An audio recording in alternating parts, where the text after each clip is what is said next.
দর্শক ভাইরা, এই সর্ষা গাছ থেকে আমরা কি কি উপকার পাই আজকে বিস্তারিত এই ভিডিওতে থাকবে।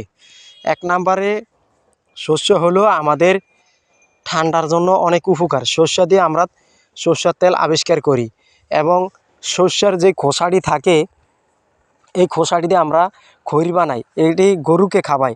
এবং সর্ষার ফুল থেকে আমরা বা মধুর হোক মধু আহরণ করে, বুঝছেন দর্শক ভাইরা।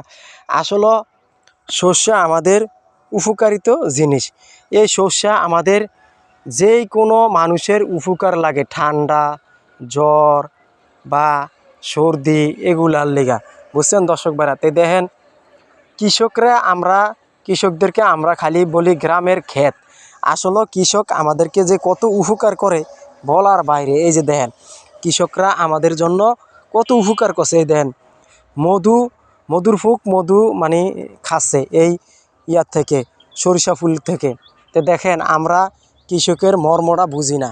দেখেন এখানে অগণিত সরিষা আবাদ করে রাখছে। আসলে এক একটা সিজনে এক একটা টাইমে বিভিন্ন ধরনের ফসল আবাদ করে। এই যে দেখেন আমি যে বিভিন্ন ধরনের কথাগুলো যে বললাম সরিষার সম্পর্কে, এই যে সরিষা দেখছেন আমাদের কত উপকারভাবে আসে।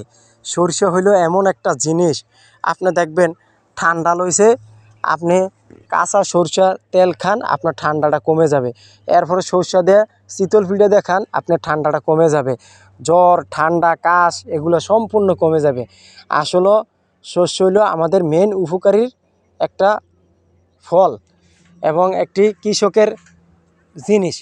এই যে আমরা মাঝে মাঝে শহরের লোকেরা এই কৃষকদেরকে বলি যে তারা আসলে গ্রামের ক্ষেত, আসলে তারা গ্রামের ক্ষেত না। আজকাল কৃষকরা যদি আমাদের এই দেশে ফসল আবাদ যদি না করতো, তাহলে আমরা 100-র ভিতরে 90% লোক মারা যেতাম, বুঝছেন। তা আমরা কৃষকদেরকে কোনো দিন এই এই বলবো না, আপনার গ্রামের ক্ষেত বলবো না সবাই, ঠিক আছে দর্শক ভাইরা। এই যে দেখেন কত শস্য আবাদ করতে আছে এখানে। এই শস্য আবাদ আস্তে আস্তে বন্ধ হয়ে যাইতে আছে এই মিল ফ্যাক্টরির কারণে। এই মিল ফ্যাক্টরি এখন হয়ে যেতে আছে।